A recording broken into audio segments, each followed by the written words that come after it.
આમ ઉતાર લે સીધું આમ ઉતાર લે પગથી અંદર જવા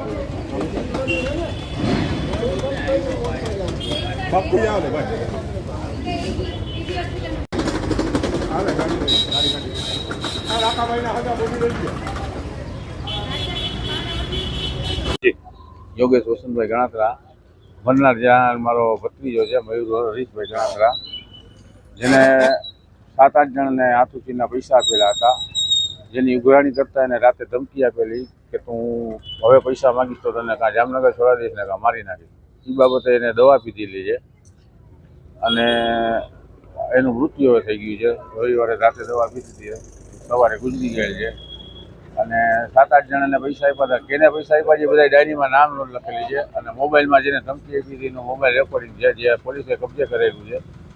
પોલીસને અમારી નમ્ર વિનંતી છે કે મહેરબાની કરી સાહેબ આવા સખ્ત અને સખ્ત પગલાં લ્યો, એના ઉપર કાર્યવાહી કરો અને જે ડાયરીમાં નામ છે અને જેને ફોન ઉપર ધમકી આપી છે એના ઉપર સખ્ત કાર્યવાહી રાખે એવી મારી આશા છે. આશરે કેટલી રકમ હતી? આશરે 4 લાખ જેવી છે, 4 લાખ જેવી છે.